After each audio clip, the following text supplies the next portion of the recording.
I did it again! You see what I mean? Yeah, I can see how frustrated.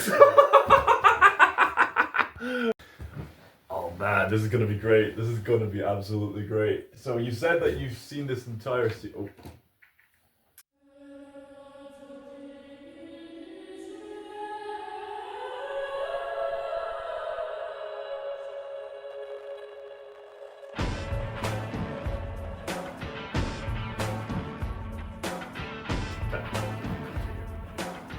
Not really technical, but the strap was just in front of the countenance of that particular one.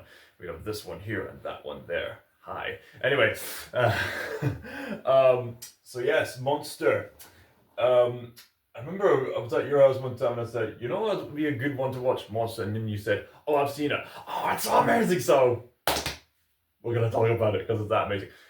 Needless to say, major spoiler alert for this entire series because we've both seen it and we're going to talk the ever-loving snot out of it. Yeah, and a little bit of about one of the cities it's based on in general, Prague, because I've actually been there on holiday once.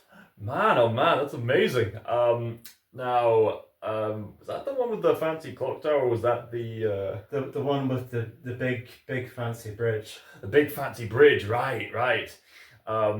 So, given what you've experienced with Prague, how do you think that compares with how it's depicted in the Monster story? Well, I think they I think they did like a good job in that with like the architecture and that, and like basically the sheer beauty of the place and that, like being there in person, that like I honestly feel that I can easily top Paris and that for one of the most beautiful cities in Europe. Aye, in Europe specifically. Like I think it definitely sort of like I think it definitely got its reputation slightly sort of suffered in that due to the fact that that for most of the late 20th century, and that it was well, first it was invaded by the Nazis, then it was taken over by the Soviets. Good grief! For like the rest of the rest of that century and that. So yeah, a subject that this series definitely brings up and then some. Oh, I definitely. Yeah, so frustratingly enough for me in that, it's like I watched on Netflix and that, which for some reason the only options they had in terms of language was either having French or Japanese with English subtitles and that. So I just figured, I just presume it just never had an English dub in that. But it did. It did, and it was only months after watching it and that, and watching like YouTube shorts and that I was just like, wait, hang on, they're speaking English. So like they had like an English dub all this time, but for some reason Netflix hadn't had it for whatever reason. I don't know why either, but I mean, it's not really that much of a bother in the long term because it's one of those shows where it's great whichever language you choose to watch it in. It's peak quality either way, and there's certainly different voice actors that have different takes on the different characters, but subtly in that way, but it doesn't really degrade the show in any way. I could watch it in Japanese all day long, honestly. There's just something about those superb voice actors. Although it is rather odd that they didn't get the English dub in there, but because I'm pretty sure they got the Monster series onto Netflix because it had something to do with acquiring the rights to adapt another one of Naoki Urasawa's stories, Pluto. Pluto was a recent series on Netflix, which stars Pro ZD in it. I don't know if you've heard of him, but he was in it, as well as Keith David and the other actors. And it's basically Naoki Urasawa's take on Astro Boy, basically. I've yet to see the series myself as of recording this, but from what I've heard, it's really good. Yeah, I haven't seen it advertised on Netflix, but I haven't seen it yet. We need to watch that sometime. But that's then. Now let's focus on this story because people say that Naoki Urasawa has made quite the reputation for making some stellar manga series, which seem to have the common theme of some kind of suspense or something mundane or something along that caliber. He's also authored stories like Master Keaton, 20th Century Boys, something about a cute bat character. Not Rouge the Bat. This is not Rouge the Bat. No, not that kind of cute. Furries, get out. Furries, leave. This is me as a Sonic fan speaking. So he's made so many great stories, including Pluto, but people still say that his magnum opus is this series, Monster. Whenever the topic of seinen anime, as in the stories aimed for mostly for adult men, but obviously people can cater into that kind of thing if that's what they're into.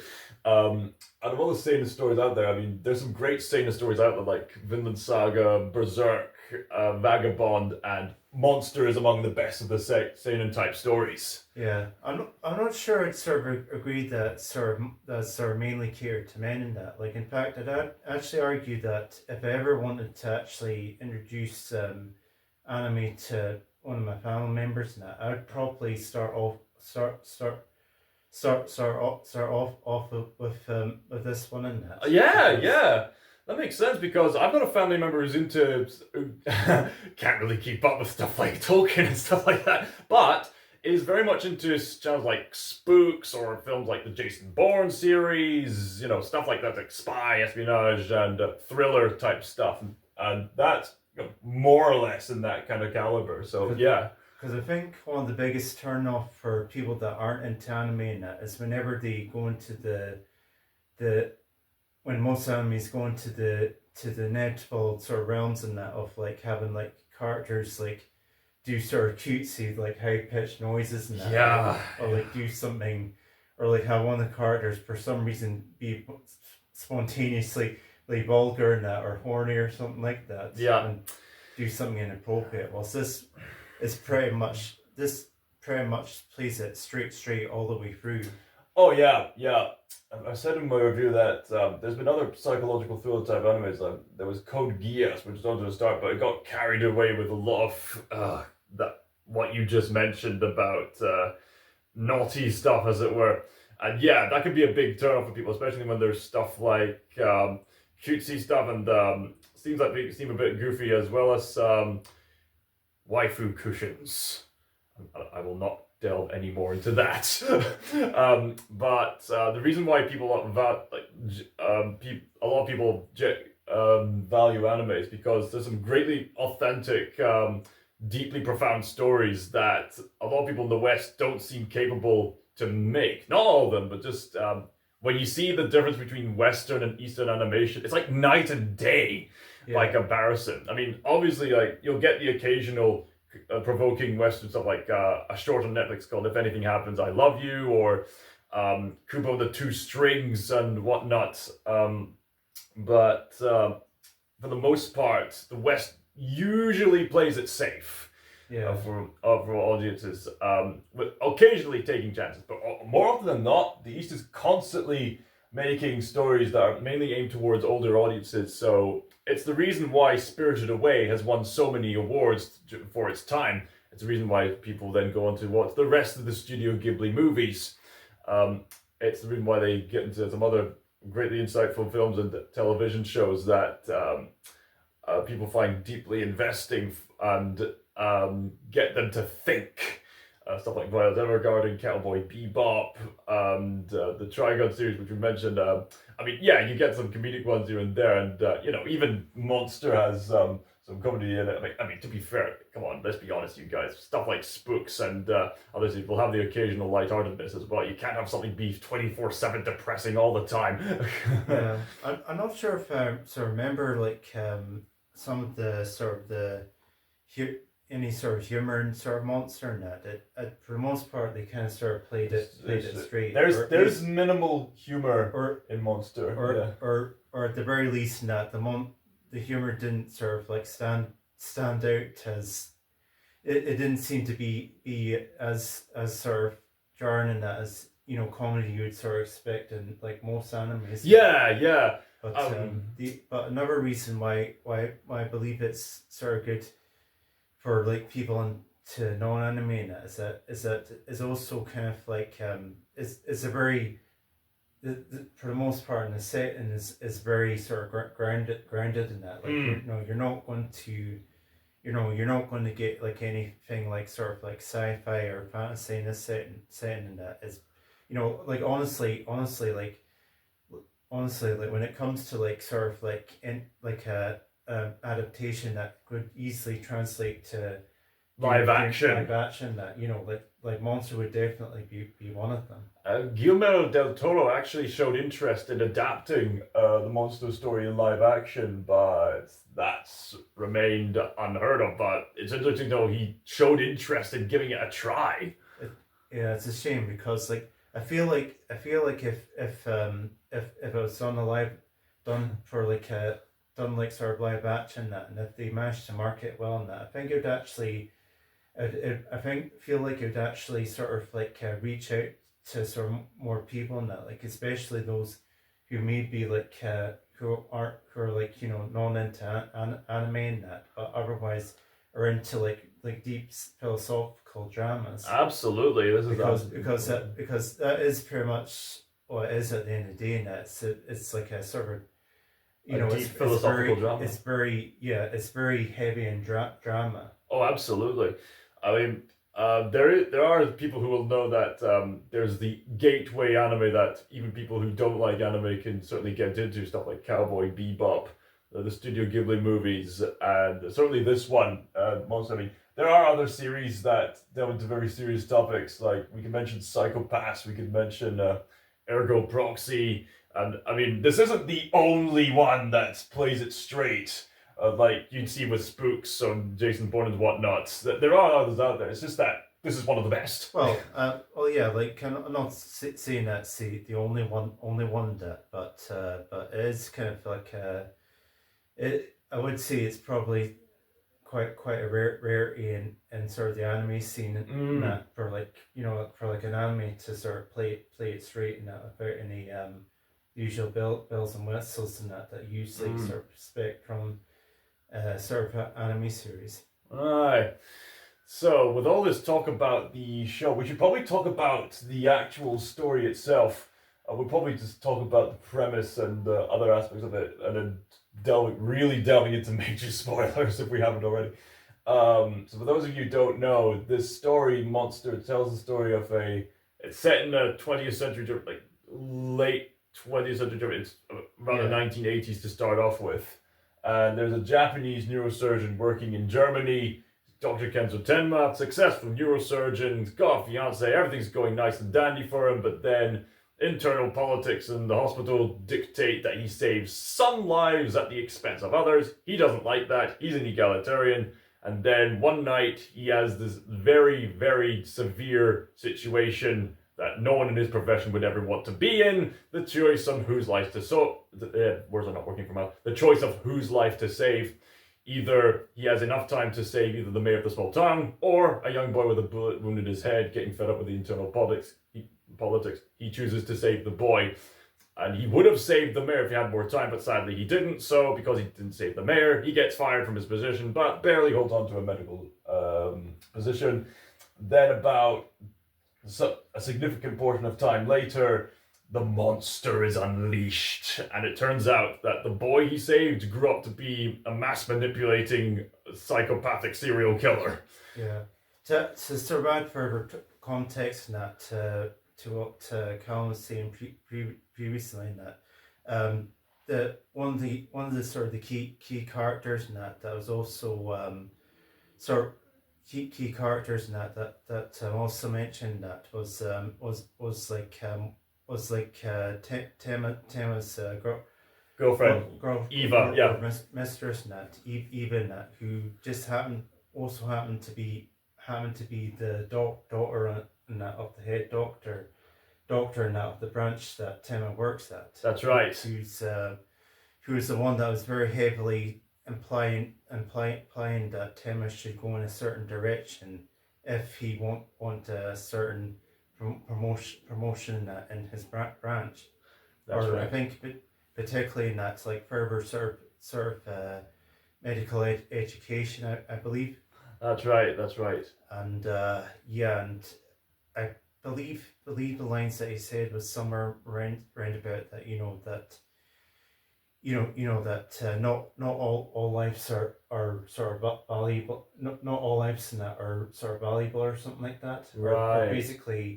basically sort of implying that you shouldn't focus on saving everyone that but the ones that we want you to save. And there's a double standard in that because they want to preserve the lives of these political figures, but there's so many denizens and middle class folk and people lower than that who are just so saddened to see their loved ones get left behind in the when they could have received Tenma's professional help. Yeah, and also another sort of context in that, like what kind of sort of Tema sort of drove him to sort of save the boy in that rather than the person rather than the mayor in that was that he was sort of like catered off to a surgery in that of a ballerina in that was perceived as more important. Well, it was actually he didn't actually even sort of think about it in that. He was just, someone just told him to be at the surgery in that, and he just did it in that. But as a result in that, he actually missed out on an important operation that to save a farmer in that, and which results in his death in that. Oh And man. then after the surgery in that, after the farmer passed away in that, and after Tema's surgery in that with the ballerina, the farmer's wife in that, and approached him in that, and basically said, how could you not? They were the Turkish people, right? Yeah. Yeah, that's right. That's right. Yes, People. that's right. That's right. Yes. Oh yeah. There's yeah. I think there's also another sort of subplot in that throughout the story in that about sort of Turkish immigrants in that, and how and about sort of how they've been sort of segregated in that from pre and post communist society. Aye. Long story short, communism sucks. There's all that going on, as well as neo Nazis who don't like the Turks, and there's a whole bunch that's going on. But the key focus of the plot is that Tenma wants to save anyone and everyone that he can, and it just so happens that one of the people he saved was, well, the monster. Yeah. And yes, so basically like after Tema was demoted in that, her mistress also sort of like separated from him in that, because he didn't get the promotion. The boy in general, because the boy in general in that was actually part, he was actually sort of some the boy was actually part of like a pair of siblings in that ran across the eastern border and that. That's right. Approach the west and that, or they're adopted by a family in that, who the police would end up finding both parents murdered in that, and the little girl traumatized with the boy in general that's like dying from a gunshot wound to the head. That's right. Or did he die? Because the whole surgery thing where he was almost dead and then Tenma managed to get him back to life via removing the bullet from his head before he passed away. It was a very slim situation, right? But yes, that regardless, that did traumatize the girl who's Nina, and she managed to get recuperated and functioning back into society. So as Tenma's coming to the shocking realization that the boy he saved grew up to be a killer, and that he's killed off those previous parent figures and a few other people, including one of his own patients, right in front of him. And he seems to be going around and shows up to Nina's friends, and Nina's starting to have some mental health problems just by seeing Johan again. She seems to have some lost memories.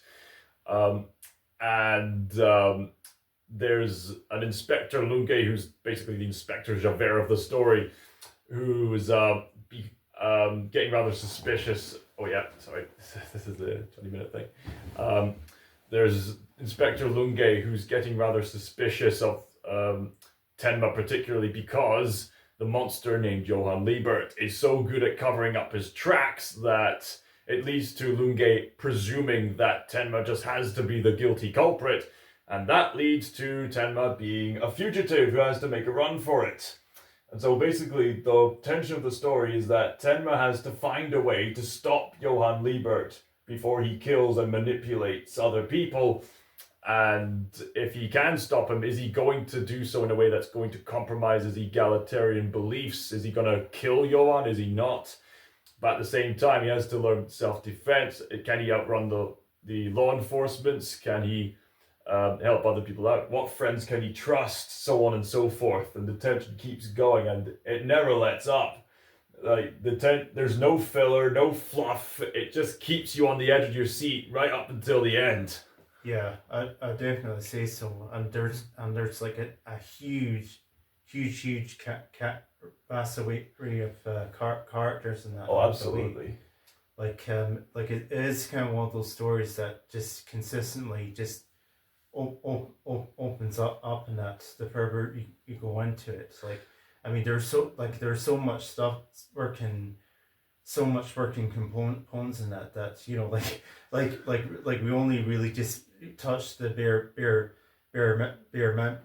of what the story has to give us in that. Absolutely. I am absolutely impressed by any storyteller who can interweave so many characters into a single story. Like, obviously, this has the advantage of being an extensive series, but even still, with so many characters, it could have easily have gotten carried away. Like, people critique films like Spider-Man 3 and other sort of movies where they had too many characters to focus on with so limited time, and the focus can then be disjointed at points. But thankfully here, we focus on certain characters at a time, depending on the mood of certain characters, depending on what mysteries are being revealed. And sometimes certain characters will be introduced to get a character from one point to another. Sometimes it's to address a thematic point. Other times it's to reveal more of the mystery. Other times it's just people getting caught up in the chaos rather than being part of the mystery itself. Or sometimes it's people working behind the scenes of the big mystery itself. It goes on and on and on. And sometimes you'll get entire arcs where neither Tenma nor Johann overtly appear, and yet we're taking time to focus on their lives, their tensions, and so that there's a more understandable payoff later on down the line. Yeah, and it is quite interesting, sort of like sort of timeline in that of the events in that, because well the I believe the series, the TV adaptation that was around about 2004. Yes.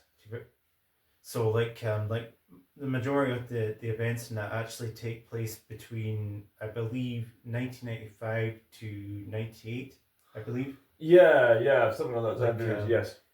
And it is quite sort of interesting, sort of like, it is quite interesting with also the time period, but also location as well in that, because for me personally, that I'm not really aware of like a lot of like animes and that actually take place in Europe and that for the most part, and that it's either usually in Japan or the US. They have been expanding out. You'd be surprised at the amount of extensive anime that does take place in Europe. I mean, Castle in the Sky was very much inspired by Welsh culture, especially with the whole miner strikes going on. The other Miyazaki movies take inspiration from European architecture. There's Vinland Saga, which self-evidently takes part in Europe during the Viking era, and of course the journey all the way to Native America. There's medieval-inspired fantasies, of course European in inspiration, but Japanese culture interweaving in there. There's other stories that take place in Europe. There was like Emma, a Victorian romance. There's some set in Italy. There was that. What was it called? Nadia, Secret of Blue Water, where a good portion of it takes place in France. First few episodes are actually in Paris, France. Let's see, what else was there to the top of my head? Oh, I'm sure there was countless hours in that, but I was meaning more that that it's interesting that you don't see a lot of animes that like sort of set in Europe during like a more sort of modern period. Yeah. There's a thought. I mean, the thing with animation, you can make any kind of story, any kind of time period you want. Yeah. But I suppose it's an interesting observation that you do often see, as you say, anime set in another country in the modern times. So yeah, that is an interesting observation that you mentioned there. And certainly, it's interesting that Naoki Urasawa chose Germany because, in case you don't know, there's actually a historical link between Germany and Japan in regards to how they've collaborated in the past in regards to advancing medicine, technology, and doing that for a good period of time. You actually have some anime that focuses on that aspect on a cultural basis. There was, I think, Attack on Titan did that. So what was that one anime with the little girl doing all the fighting, whatever that was called? And of course, Monster pretty overtly delves into that because it's set in Germany and the main protagonist is Japanese. Yeah. And also sort of brief stint in sort of Prague and that. Yeah, yes, it's set in Prague. You have all that cultural aspect coming out, and sometimes you'll have people from other cultures coming in. There's one portion, I think it was fairly in the early portions of the story. I remember, I think it was in the early portions of the story where Tenma's walking along with Dieter. They come across this British couple who are trying to see their son who's in prison. Oh yeah. There's another cultural clash. And that was actually, sorry to interrupt on that, but I actually thought that was actually quite a good sort of like I thought that episode in particular that was quite sort of good sort of like like one-off story in that, within like sub-story in that, the bigger narrative, within the bigger narrative in that, because like when you first start off in that, you hear them talk about their son and that, and you're sort of wondering what happened to their son in that, like did he get murdered, did he is he lost, like you're not sure what like why they're here in Germany in particular and that, to see their son in that, and then you finally get the big reveal in that, and also the fact that their son being a wanted felon, that ties into sort of Tema himself in that, who obviously at this point is a wanted felon himself in that, and right, the sort of the sort of like the and their own kind of like moral complex in that, of like whether or not to help out someone who's on the surface who is a nice, sorry, I didn't mean on the surface, but like someone who is nice but at the same time is still a wanted felon. Yeah. And to contrast to them to them in that, who obviously has a son who is a felon. so on and that. Yeah. Yeah, it certainly makes you think. And like I said, that goes back to what I was saying before about the characters who small minor characters who have their own arcs of their own way.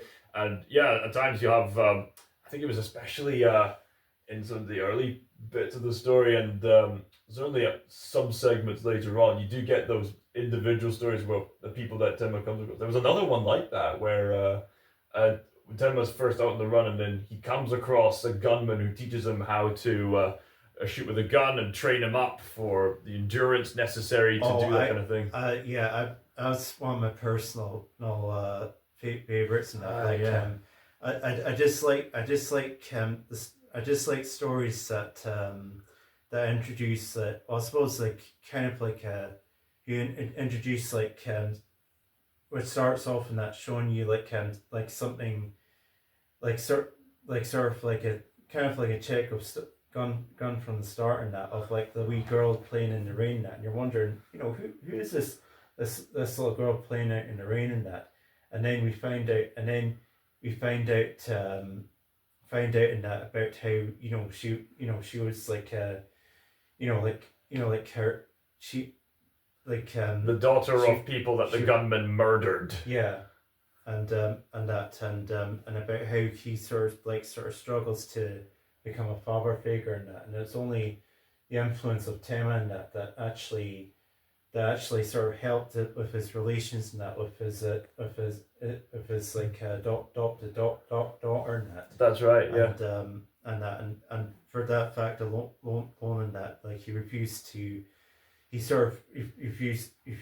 to like give cops any information of where he was going, and that. And I just love that part near the end, in that, where he actually, when he comes out of the police station, and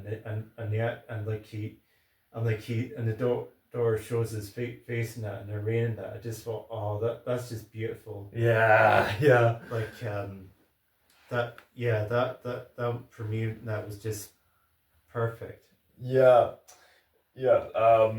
Brilliant story all around, and you get stories within stories all around, which really makes it come alive. Like you come across certain people like all across Germany and into this Czech Republic. There's so many character stories like in there. In fact, it even goes so far as to have literal stories within stories. Yeah. Regarding a really important figure who gets involved with the overall mystery of it. There's this one particular genius story of this monster without a name that thematically summarizes the antagonist and his goals. Even if it's not altogether clear, you can at least understand his core function and motivation as an antagonist through this children's story. Yeah, if you can call it that. Aye.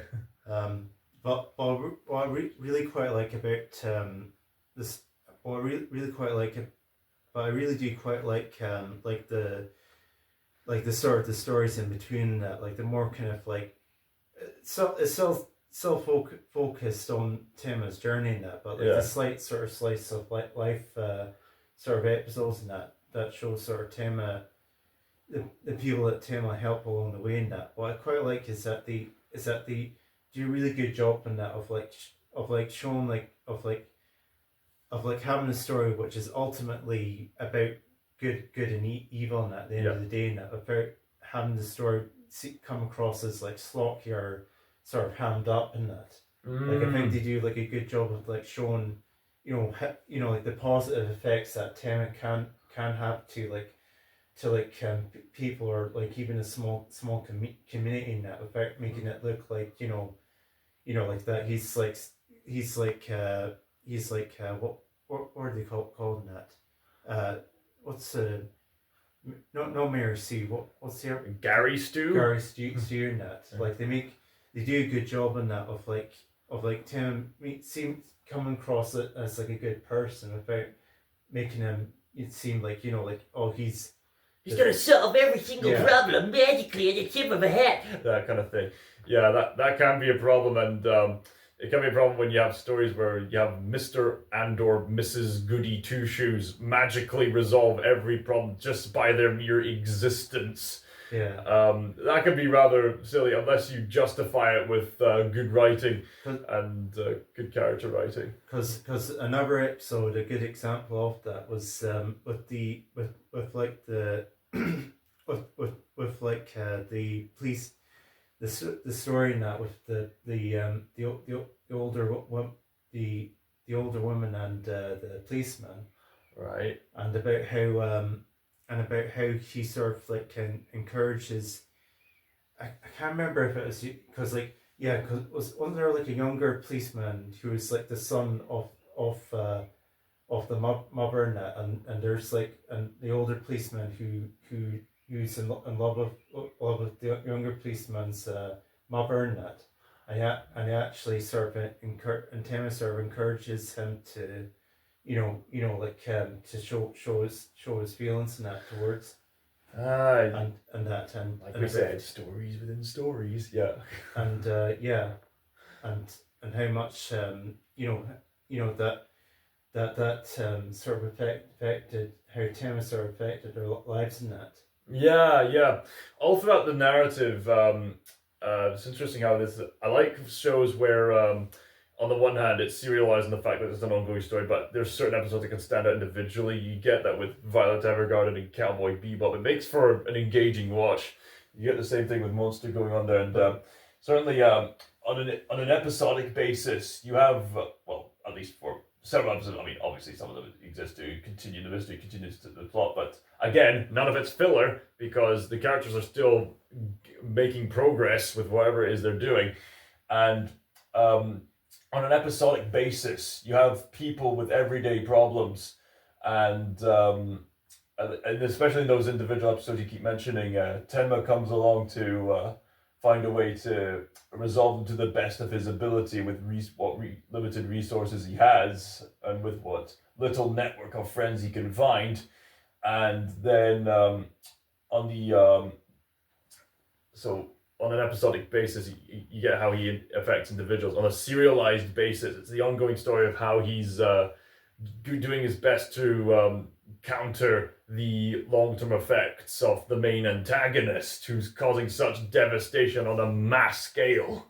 Yeah, and that's the other thing that when I mentioned that on the flip note on that, they also do a really good job now of like showing the extent now of how far someone would go in that, for the extent of like doing really sort of evil stuff in that. Absolutely. I think the worst of it in that, when the monster in question, that Johan and that like takes the orphan boy in that to that red light district. Oh yeah. And it nearly causes him to commit suicide. Yeah. That is one of the most horrendously evil things I've seen any fictional character do to any other fictional character. That is up there with that scene from Berserk. If you know, you know. Yeah, like and yeah, it's just yeah, it can really sort of shock in that with how far sort of Johan's going to go in that with. I mean, who knows what he's got concocted in his mind in that. And if you've seen the ending of the series, then it adds a whole new context to the certain way he manipulates that poor boy. Major spoiler alert! Johan is a very resentful, poor guy. Yeah. Because he is lashing out of pure resentment in response from his mum. Because watch that scene again where he's disguised himself as Nina and he's talking to the young boy who's wanting to see his mummy, and then he's saying, "Oh, but how did you know your mummy didn't abandon you?" That was more him talking about his own problems and lashing it out onto the boy. Yeah, that's just screwed up. That is really screwed up. And he does that to just get the boy to go to the red light district. Yikes! they don't hold back on just how harsh that is, and it leads to some major character progression for Grimmer, and getting in touch with his feelings if he even has them, and Tenma's assistance in that. So you get that kind of conflict. Obviously, that's one of the more overt examples, but you keep having that conflict where Johan's constantly doing all these absolutely horrendous, terrible stuff, and Tenma is just doing his best to restore hope and love in all these different people's lives. Yeah, and save lives. And there's also the other aspect in that of well, essentially mental illness in that. Oh yeah, Particularly with was it Eva Braun? Was that the mistress of yes. her name was definitely Eva. I remember that much. Yeah. Yeah, Eva in that, and about how after Tim sort of decides to sort of leave her in that, about how sort of like how that sort of just completely just destroyed her mentally in that. Well, she dumped him. Yeah, well, first in that, and then she tried to get back with him, and he rejected her, and you know, like it very much almost like destroyed her in that, and Carry on. And the fact that speaking of destroyed, okay, carry on. and about how she tried so hard to sort of like Suppress it. Get him out of her mind in that in one episode, which is particularly focused on her in particular. In that. There's several episodes that focus on her in particularly. The show is multifaceted that way. Yeah. Well, yeah, but I'm seeing like one of them that was like her having a sort of relationship with her gardener and that. Who was sort of like sort of estranged from his wife at the time. Yeah, that's right. And she was trying to sort of like like trying to like find some sort of happiness in that within someone else in that, and but eventually she finds out that his estranged wife ends up coming back to him and that, and he ends up welcoming her and with open arms and that, and when she sees the happy family all together and that, it just absolutely destroys her and that. And what was the results? She burned down her house. Pretty much. Yikes. Yeah. And speaking of destroyed stuff, yeah, she delves headfirst into alcoholism, mainly as a form of cope, I guess, which gets her into several awkward situations. There's an episode where, yeah, she just literally burns her entire house down and is going on a vengeance quest against Tenma. Yeah. There's several thematic explorations of human pride and stuff like that, mainly through Tenma's rival, so to say, Eva and the ruthless Inspector Lunge. Yeah, like I really liked the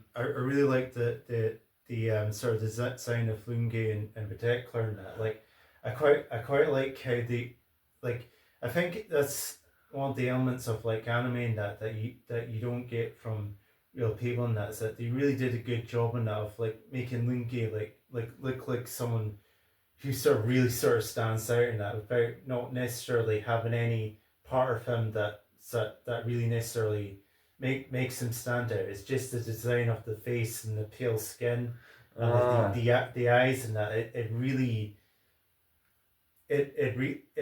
sort of like goes to show in that how much goes into like design of a character and that. Aye.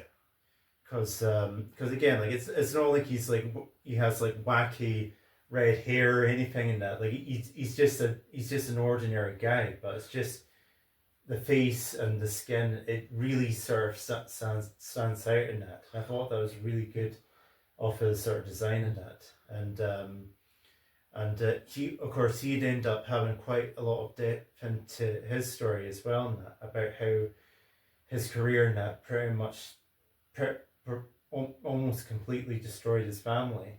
Well, well, definitely destroyed his relations with his wife and that, and almost his daughter and that, who is pregnant with a child. And he didn't seem to care. Yeah. He's the kind of person you think, okay, he's a smart guy, but he keeps coming to the wrong conclusions because he has these presuppositions that he's going to stick by them, even if the evidence says otherwise, because he's so caught up in his work and his pride as a detective. Yeah. Well, he does kind of sort of like grow in a way in that he does sort of realize, he does sort of get the hang of the story in that, and sort of like sort of puts all the keys together in it. But what I quite like is that it's like no one necessarily has the straight answer sort of straight away in that. Like some people actually discover their own information through their own ways in that. For example, with the inspector and that, you know, the fact that he goes directly to the origin of the experiments and that, which was the house in Prague. Yeah, that's right. And he sort of works it. He sort of like finds out his own clues in that you know other characters like Tema may not in that, but Tema might have have his own answers in that the inspector may not. So it's like everyone's working in their own lanes in that, to the same goal in that, but like taking different paths to get there. Aye, that's an interesting observation actually, because you have Tenma the fugitive, who's directly got himself involved in this whole web of conspiracy, mystery, and stuff like that. He's out on the run, so he's trying to finding out all this information for seemingly the first time. While being familiar with his patients, he got Lunge, who's observing the case, finding out information with what legal ways he can. Eva ends up meeting up with some dodgy figures and gets into really intense situations on her own way, and she finds out other bits of information on her own way about, and you get the same with Nina, Johan's twin sister, and her trying to remember what exactly happened, the people she meets, as well as Dieter, the young boy who got involved in the experiments as of recently, the psychiatrist who's meeting certain people and laying out the information. And it's really investing to see who's finding out what, who's under threat of who, and how this all culminates together. It's interesting that you're bringing up all these subjects. A lot of people usually address the elephant in the room, which is Johann Liebert himself. Yeah. The internet is crazy for this character. And another example of like sort of great character design in that, because ultimately in that, like most of the design of the characters in that are mostly sort of grounded for the most part. Yes. You know, like there's no, like again, no wacky anime sort of designs to sort of necessarily obvious from the start in that, but it's just the small touches here and there in that, and particularly with Johan in particular in that, you know, his hairstyle. And again, with the skin in that being like a pale complexion, that like, and I do notice that anime sort of uses that quite a lot in that, but not in a bad way in that, of using pale complexion characters in that as a sign of like someone who's a bit off in that. So that's an interesting observation. Like, and that's the power of animation. It can allow these creative subtleties without any practical awkwardnesses that could come from live action takes. You can have a character with a perfectly symmetrical face. You can have someone who has, you know, a healthy looking skin color, but you have a certain tinge in which the character just looks a bit off. You can have good expressions and stuff like that. Animation isn't just for kids; it's anything you want it to be, basically. Johan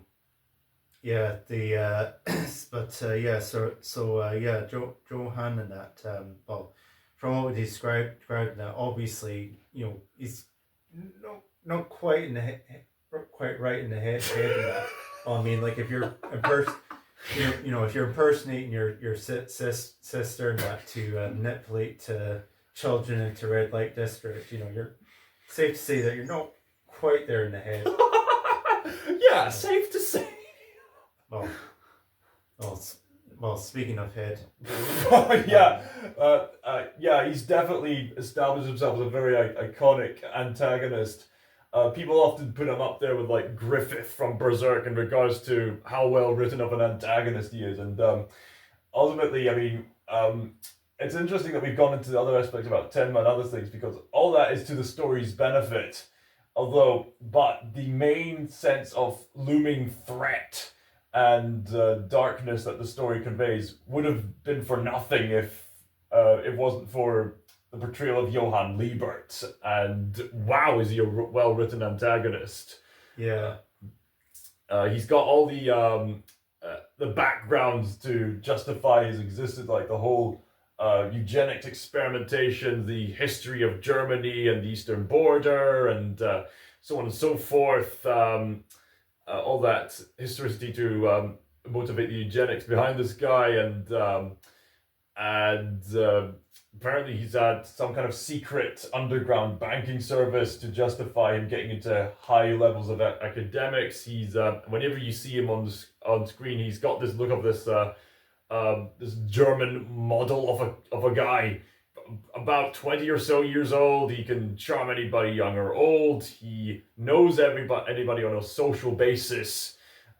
He's the kind of person who can charm pretty much anyone and everyone rather smoothly, and he's not physically imposing in the way that Thanos from the Marvel series is, or something along the likes of that. His main weapon is his sharp mind. Yeah, and you're always sort of whenever he's on screen, that you're always thinking, what's he going to do next?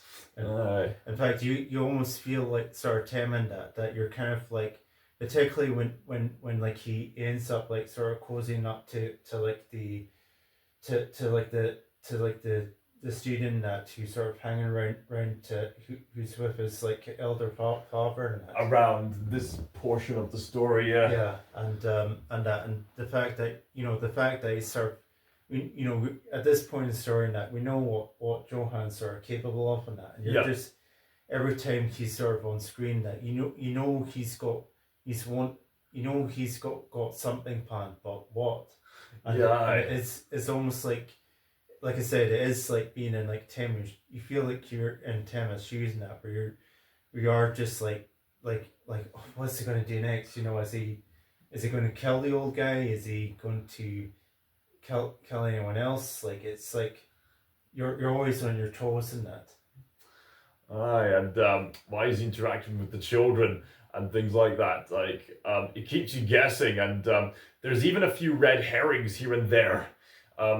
There's a moment where he puts out this graffiti of the monster inside me is getting bigger, and the characters are guessing, okay, does he have some kind of split personality disorder? And it seems to be heading that way, but nope, it doesn't appear that way in the long term. It seems that he's fully aware of everything he's doing all the time, and he's referencing the book that's motivating him in the first place. Well, at least explaining his motivations, more like.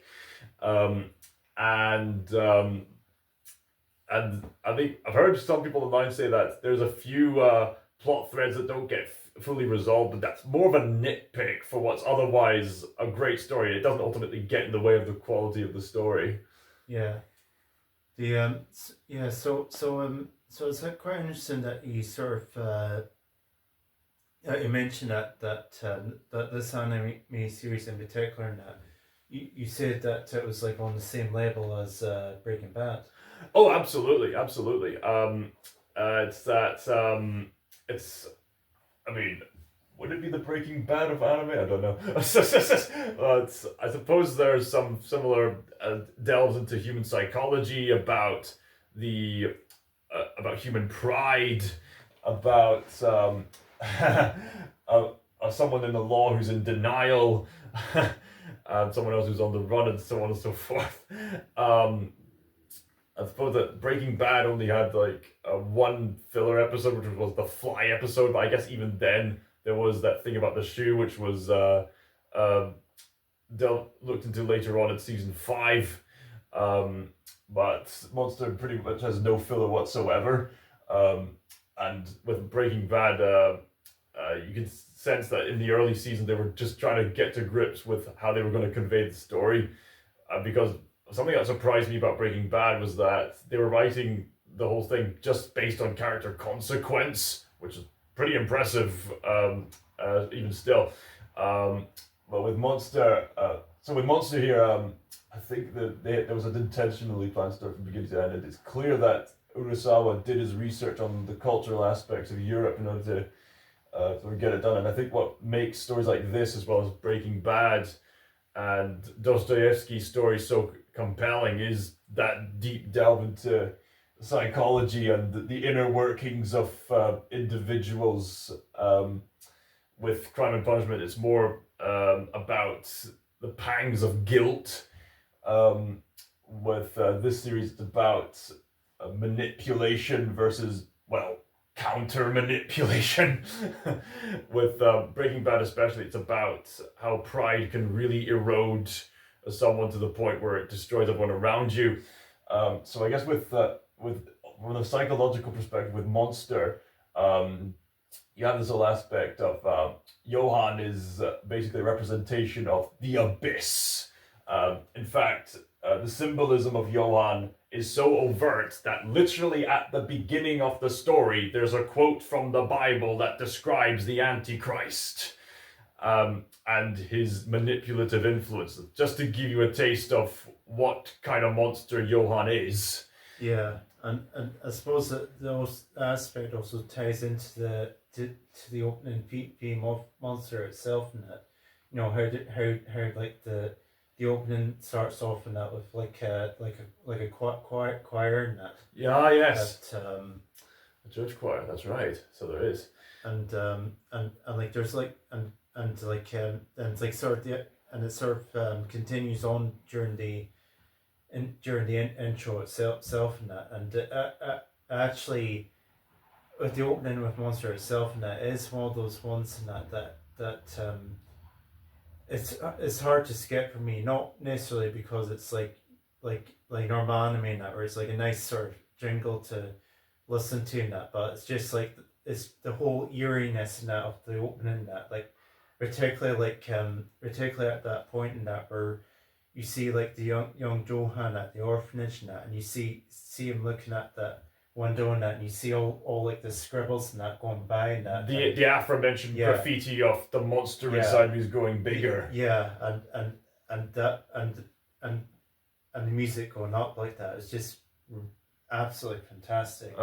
And that combined with the visual cues of other bits of the mystery, Nina in a location looking around, Tenma aiming at the monster's eye with a gun, something about 3 frogs, something about photos, something about this town, something about spilled wine, and then the silhouetted figure, you don't know who he is whatsoever, but you just see this ominous looking hand just reaching out like that. And then Tenma just looking around like, what's going on? And then you see him in the midst of the absolute deserted oasis that Johan imagined was the end of the world at the end, which is pretty fitting because throughout the series, Johan keeps hinting at this end of the world kind of scenario. And he says to other characters, no, you're not going to see the end of the world. I'm reserving that for Tenma, who saved my life.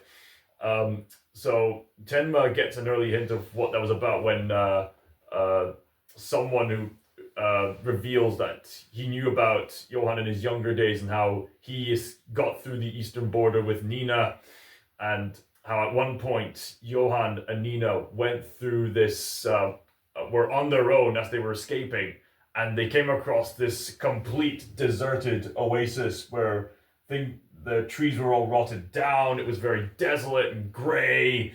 It was a place that Johan imagined as the end of the world. And so by the end of the series, when they have that final psychological confrontation, Johan says is once again daring Tenma to shoot him in the head. And he's saying to Tenma, you can see the end of the world, right? And then the both of them have the exact same psychological vision of that same landscape. Yeah. Oh, we should have added a bit of context in that because... well, I did say full spoilers. The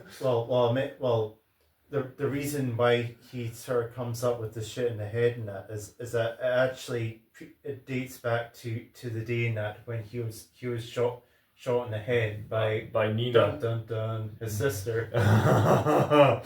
Oh yeah, there's various ways where Johan has directly and indirectly screwed with his sister's head. Yeah. Welcome home.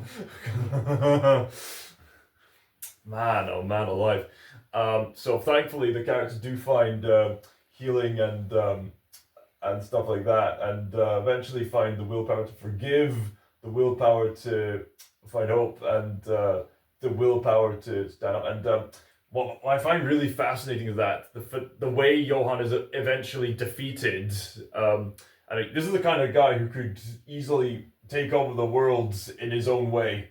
How could that kind of monster be stopped? And the answer is love. And it's a very similar resolution to that of The Dark Knight. You've seen The Dark Knight by Christopher Nolan, right? Yeah. Right, okay, so basically there's a scene in The Dark Knight when Joker tries to put Gotham to the test. Yep. Joker has terrorized the city to the point where people try to escape on these ferry boats out of Gotham City. Well, more precisely, there's a whole bunch of people on one ferry boat, and then a ship full of Harvey Dent's prisoners on the other. And then all of a sudden, they's like, hang on, wait a minute, there's all these bombs in the just below here. And then suddenly both ships get an announcement. The Joker says that he's going to have a little experiment. By midnight, he's going to blow up both the boats. However, in their inventory, they have a remote detonator that sets off the other boat. So, if to whichever boat blows up the other boat, he'll let that boat live after midnight. So who's it going to be? Is it going to be the innocent civilians or Harvey Dent's prisoners? So Batman has to come in to try to stop that thing from happening altogether. Batman tries to stop him, but Joker's got him pinned down. There won't be any fireworks, and here we go. And as it turns out, none of them are willing to blow each other up. One of the prisoners motivates the police guard to say, you don't know how to take a life. Give it to me. I'll do what you should have done 10 minutes ago. Tosses it out the window. And then another person's like, okay, I'll do it, but then just puts it down. So long story short, they refuse to blow each other up. And so we see the Joker utterly confounded. Like, really confounded for the first time, as if something's gone wrong in the plan. Not like, oh, something unexpected has happened, I can adjust. No, something's gone wrong. Yeah. And so Batman then says to Joker that this city has showed you that it's full of people ready to believe in good. And there's something similar happens in the finale. So Johan has geniusly terrorized a small village without even overtly showing up for as much as we can see. And by the end, he has this little boy by gunpoint. But, this is why the minor characters are important, he happens to be holding hostage the young boy who's the son of the drunkard. Oh, yes. And then the drunkard, out of desire to protect the boy, interferes with Johan.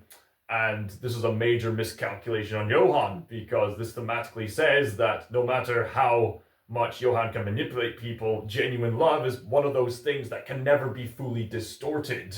So the drunkard is, albeit under the influence of a drunken state, he's acting out of love to protect his boy, and he shoots Johan down. And then Tenma once again operates on Johan like good old times. Yeah. And before that even happens, Nina forgives Johan, and as socially appealing as Johan is, he can't bring himself to comprehend forgiveness and stuff like that. So inevitably, Johan's own nihilism basically is self-defeating. Yeah. I mean, why else would he go out of his way to commit what you call the perfect suicide? Yeah, and in some ways, in that like monster in that is almost like the character of Tema is himself in that. There seems to be also quite similar parallels to also Bash the Stampede. Yeah, you're right. The Yeah, fact of like a character who is willing to draw guns in that, but aren't one that are, but don't refuses to kill refuses anybody. to kill anybody. Yes. Like particularly like the assassin in that and the scene in the bit in the scene in the museum that Yeah. or the fire is in that The like, library, and but the yeah. guy, and the guy just taunts Tim on that by saying you know you can't shoot me in that and then Tim does finally sort of shooting that, but turns out they actually shot him in the shoulder and that. But even though he the whole thing was in self defense and that, the whole thing still kind of and the guy in general was like a bad guy in that. Yeah. Guy in that it still laid on his conscience and that, because at the end of the day, you know, he wants to save lives, not take them. And it doesn't help that with each life that Johan takes, that's indirectly more blood on Tenma's hands. Yeah, and it is like similar in the way that it's like in like both series and that it's like the sort of the villains in the series and that you kind of use that what some would be considered as a crutch and that to really sort of like test the characters and that and their own sort of not just like the fact that they're wanting to kill in that, but their own morality in that, like their own beliefs in that. Right. Yeah. And something else I want to discuss before we conclude this whole series is the ending.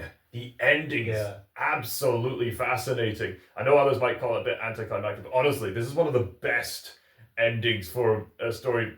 Specifically, one of the best ambiguous endings I've ever seen. Yeah. So, just to remind the audience, and major spoilers, because, like, I mean, I could warn about spoilers all day, but this specific ending has the kind of plot reveal that I dare not reveal to people who haven't seen the series, because once you see this reveal, it really gives a whole new context to the entire series and the motivation of Johan. And other things start to suddenly make sense, and it's a brand new horror to really open things up. Not so much on the fact that it can't be defeated, but more on a personal basis of yikes. Yeah. So basically, what happens is, Tenma does stop Johan, and everyone's living there happily ever after to the best of their ability. Grimmer died, so Lunge is paying his respects and retiring to be with his family. Now, the jerk thief guy, the thief guy is as goofy as the series gets, but even then, it's a pretty grounded design. He's just minding his own business and going around with Dieter. Nina's doing well with her academic career now that she's faced her inner demons. The psychiatrist is going by, and Eva seems to be moving on from her own personal problems. And Tenma managed to find the mother of Johan and Nina, who reveals to him their real names, which we never find out. It's left up to interpretation. And then Johan's still in suspension. He's at rest in the bed for whatever's next for him in the hospital. Tenma decides to pay him one last visit while he's in an unconscious state, or maybe he's asleep and listening, but he's presumably unconscious, right? Yeah. Yeah. So basically, Tenma is saying to Johan as he's asleep, saying, listen, Johan, I met your mum, and she revealed to me your names, and the good names, and look, you got a bright future ahead of you. Everything's going to be all right, I swear. And so Tenma just goes there, and then he looks again, boom! Johan is looking directly at Tenma with the most deeply disgusted look on his face. Like, obviously, we've seen Johan keep his cool throughout the most part, but this is where we see Johan at his most off-putting look, where he's obviously not in his zone, as it were. This is where Johan at his most personal. It's in the anime version. It's kind of a pan, but in the manga, you just get to the next page and he's just awake and just staring at Tenma. Tenma's obviously kind of gone like, and Johan's wide awake, and then Johan reveals to Tenma, "Is that how you think? I'm gonna reveal to you one last horror, okay?" And so basically, Johan tells Tenma that there was a certain part during the eugenics that really got Johan particularly. So we already established that Johan had a habit of dressing up as his twin sister for various reasons. So there's one moment when Johan, dressed up as Nina, and Nina in the same outfit, were with their mum, and the nasty eugenics people were saying, "All right, it's time. All right, give us one of the kids for our experimentations. Come on, hurry up, pressure's on." And the mother obviously wants to protect both the kids, and she's obviously pressured, and obviously she's changed since then, but this is a moment where she really let her moral character dip out of desperation. So it was under this overwhelming pressure with the eugenics experiments that she eventually just goes, "All right, just take it, the child, just take it." And apparently that child was Johan. Yeah. Yikes. So Johan, having revealed this to Tenma, then asks Tenma, "So did she know that was me, or did she think that was Nina? Did she think that was, did she not care at all? Can you explain this to me? Can you explain?" Then Tenma's in a shocked state, but then he looks again and Johan's still fast asleep. And so Tenma just lets this sink in and then just kind of peacefully just walks away. And then we get back to the bed, and obviously used up, but it's empty. Yeah. And the story ends, however you interpret it, with the empty bed. So with that described, how do you interpret that ending? Well, yeah. That's the key thing in that the incubate built in that. Sorry, my English. But yeah, I thought the ending was like great at sort of wrapping everything up and making it, and on the surface seeming like a happy ending, but then they just end it with the but. But yes, like that's what's fantastic with the series, and that is that it really does a fantastic job in that balancing like bright and dark elements and that of the story, and that of like, you know, showing it's not all dim gloom, that, but there's always that but. Yeah. I mean, obviously, it is ultimately happy ending in the fact that we can overcome this darkness. At the same time, it's a story that says, be aware of it, because it seems that once you have this ending in mind, Johan's motivations suddenly start to make sense on a whole new light. You start to see previous actions that he did. You see it being acted out of pure resentment. Yeah. Resentment towards humanity, resentment towards his mum, resentment, and resentment is derogatory for people's mental health and how they relate to other people. Yeah. If you have resentment at your core, you're never going to really reach out to other people. You're just going to see them as a means to an end. And basically, I've heard resentment is basically drinking poison, hoping the other person will die. Yeah. So you'll see Johan's actions in a whole new light, and some other nuances with Nina as well. But as for the ending, it's left rather ambiguous as to whether Johan was awake or not, whether Tenma was imagining that or not, hallucinating that or not, and the fact that the bed is empty reinforces the thematic idea that of the monster that doesn't leave his trace, or the monster that did not exist. Yeah. About how Johan's habit of leaving no trace. It's, I mean, you could interpret it as Tenma was imagining it, and Johan's mum already laid out the information on him personally. which would make sense. Another way of interpreting it, I mean, there's multiple ways you could interpret what exactly happened. It's left ambiguous in the fact that we don't know whether Tenma imagined that conversation with Johann or not. We don't know for certain. And the empty beds, that's also uncertain. Does that mean Johann's on the loose again, or does that mean he's just been moved to another room for further operation? That's also left rather vague, and the story just ends there. Yeah. So so I think altogether in that, yes, like definitely worth watching. Absolutely, or the read. You can find some individual monster books in the several bookshops wherever they sell manga books these days. Yeah. But if you have the chance, the Monster series is currently available on Netflix in its Japanese and French dub. I guess if you're willing to pirate around the internet, there's English dubs of Monster you can catch. Or if you live in America, you probably have access to that English dub already. But however you watch it, please do so, because this really is an amazing story. It's as close to perfect as it gets. Couldn't agree more. Anyways, I suppose hope you enjoyed the video, and cheerio. Yeah, cheerio. What do you think about the series? Let us know in the comments down below, and I look forward to further conversation with you. Subscribe to Hello Retro for more content.